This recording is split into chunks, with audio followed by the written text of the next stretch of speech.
എല്ലാവർക്കും നമസ്കാരം. നമ്മളിപ്പോൾ കുറച്ച് നാളായിട്ട് പേടിയോടുകൂടി നടൻ ജയസൂര്യക്കെതിരെ 2 ലൈംഗിക അതിക്രമ പരാതികളാണ് ഇതുവരെ പോലീസിൽ രജിസ്റ്റർ ചെയ്തിരിക്കുന്നത്. 2013 പിഗ്മാൻ സിനിമ ലൊക്കേഷനിൽ വെച്ച് കടന്നു പിടിച്ചുവെന്ന് സോണിയ മൽഹാർ എന്ന ജൂനിയർ ആർട്ടിസ്റ്റും, സെക്രട്ടേറിയറ്റിൽ വെച്ച് ഷൂട്ടിംഗ് നടക്കുമ്പോൾ ബാത്റൂമിൽ പോയി തിരിച്ചു വരുന്ന വഴി കടന്നു പിടിച്ച് ചുംബിച്ചുവെന്ന് മിനു മുനീർ എന്ന ജൂനിയർ ആർട്ടിസ്റ്റുമാണ് പരാതി നൽകിയത്.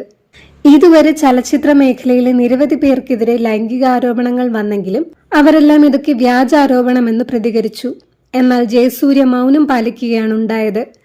തന്റെ ജന്മദിനം കൂടെയായ ഇന്ന് ജയസൂര്യയും ഭാര്യ സരിതയും ചേർന്ന് സോഷ്യൽ മീഡിയയിൽ ഒരു കുറിപ്പ് പങ്കുവച്ചു. അതിൽ പറയുന്നത് ഇങ്ങനെ: ഇന്ന് എന്റെ ജന്മദിനം. ആശംസകൾ നേർന്ന് സ്നേഹപൂർവ്വം കൂടെ നിന്ന എല്ലാവർക്കും നന്ദി. വ്യക്തിപരമായ ചില അത്യാവശ്യങ്ങൾ കാരണം കഴിഞ്ഞ 1 മാസത്തോളമായി ഞാൻ കുടുംബസമേതം അമേരിക്കയിലാണ്. ഇതിനിടയിലാണ് തീർത്തും അപ്രതീക്ഷിതമായി എനിക്ക് നേരെ 2 വ്യാജ പീഡനാരോപണങ്ങൾ ഉണ്ടാകുന്നത്.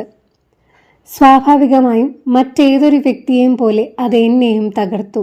എൻ്റെ കുടുംബാംഗങ്ങളെ അഗാധമായ ദുഃഖത്തിലാഴ്ത്തി. എന്നെ ചേർത്ത് നിർത്തിയ ഓരോരുത്തർക്കും അത് വല്ലാത്തൊരു മുറിവായി, വേദനയായി.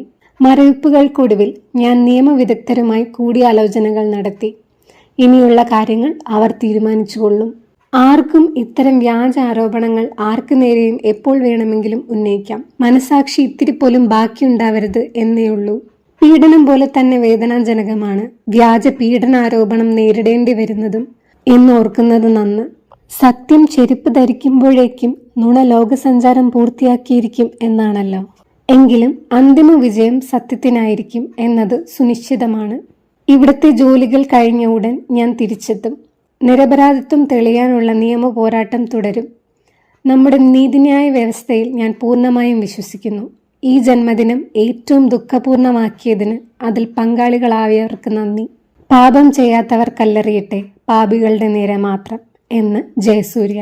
ഈ പോസ്റ്റിന് താഴെ ഫേസ്ബുക്കിൽ വന്ന കമന്റുകളിൽ നിന്ന് മനസ്സിലാവുന്നത് ജയസൂര്യ പറഞ്ഞത് ജനങ്ങൾ കണ്ണടച്ച് വിശ്വസിച്ചിട്ടില്ല എന്ന് തന്നെയാണ്. അതിനാൽ തന്നെ ഇൻസ്റ്റഗ്രാമിൽ ഈ പോസ്റ്റിന്റെ കമന്റ് ബോക്സ് ജയസൂര്യ ഓഫ് ചെയ്തു വെച്ചു.